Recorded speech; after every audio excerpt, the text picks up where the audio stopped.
महज 4 दिन में चांद पर पहुंचा था अमेरिका।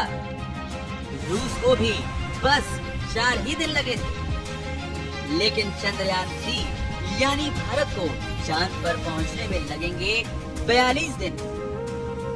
आपको भी ये सोचकर आश्चर्य होगा कि भारत को चांद पर पहुंचने में आखिर इतना समय क्यों लग रहा है, जबकि अमेरिका, रूस जैसे देशों ने 50 साल पहले ही चांद की दूरी महज 4 दिनों में ही पूरी कर ली थी। 20 जुलाई 1969 में अमेरिका ने अपना अपोलो 11 मिशन रवाना किया था। ये पहला मौका था जब इंसान चांद पर उतरा था। इस मिशन को चांद पर पहुंचने में 4 दिन 6 घंटे का समय लगा था, तो भारत को 42 दिन क्यों लग रहे हैं? अब आपको इसके पीछे की वजह बताते हैं। 2 चंद्रयान लॉन्च करने के बाद भारत का अब तीसरा चंद्रयान तैयार है। 14 जुलाई को दोपहर 2:30 बजे चंद्रयान 3 मिशन लॉन्च किया जाएगा।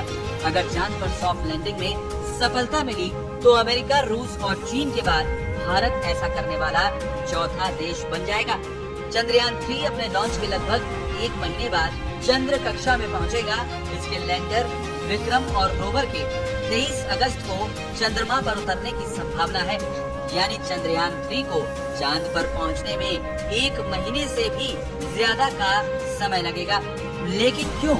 इसका जवाब रॉकेट की डिजाइनिंग, इस पर खर्च होने वाले ईंधन और चंद्रयान की स्पीड में छिपा है। स्पेस में लंबी दूरी तय करने के लिए यान को ले जा रहे रॉकेट की तेज स्पीड और सीधे प्रक्षेपण पथ की जरूरत होती है। अपोलो 11 की लॉन्चिंग के लिए नासा ने सैटर्न बी का इस्तेमाल किया था, जो सुपर हैवी लिफ्ट लॉन्चर था। ये प्रति घंटा 39,000 किलोमीटर की यात्रा कर सकता है। इसके अलावा इसमें 43 टन भारवाहक क्षमता थी। चांद की 3,84,000 किलोमीटर की दूरी को तय करने के लिए नासा के रॉकेट ने 4 दिनों का वक्त लिया था। हालांकि इसमें आर्थिक पहलू भी है। उस दौर में नासा ने $185 मिलियन की रकम इस मिशन पर खर्च की थी। इसके उलट भारत ने इतने ताकतवर रॉकेट का इस्तेमाल नहीं किया और नासा के बजट के अनुरूप बहुत कम बजट यानी लगभग 600 करोड़ रुपए में तैयार किया है। शक्तिशाली rocket GSLV Mk3 rocket Chandrayaan 3 को पृथ्वी की 170 किलोमीटर 36,500 किलोमीटर की कक्षा में स्थापित करेगा। चंद्रयान 3 का वजन 3,900 किलोग्राम है, इसीलिए कक्षा को धीरे धीरे बढ़ाना जरूरी है।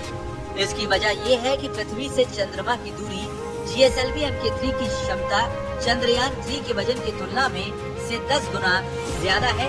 इसरो के पास ऐसे मिशन यानी कक्षा को धीरे धीरे बढ़ाने में विशेषज्ञता के साथ साथ अनुभव भी है।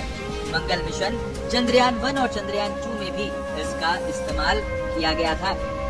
तो चांद पर पहुंचने में रॉकेट और ईंधन का बहुत महत्व होता है। जितना कम दिनों में चांद पर पहुंचना चाहते हैं, उतना ज्यादा ईंधन लगता है। भारत ने पिछले 2 चंद्रयान मिशन के बाद अब चंद्रयान 3 में कई तरह के बदलाव भी किए हैं। चंद्रयान 3 में ऑर्बिटर मौजूद नहीं है, क्योंकि चंद्रयान 2 का ऑर्बिटर अभी भी चंद्रमा की ऑर्बिट में ठीक से काम कर रहा है। चंद्रयान 3 में ऑर्बिटर की जगह प्रोपल्शन मॉड्यूल लगाया गया है। ये मॉड्यूल नेविगेशन में मदद करेगा। चंद्रयान 3 के लैंडर को ज्यादा मजबूत बनाया गया है। इसमें कई फॉलबैक, वैकल्पिक सिस्टम और सेंसर का उपयोग किया गया है।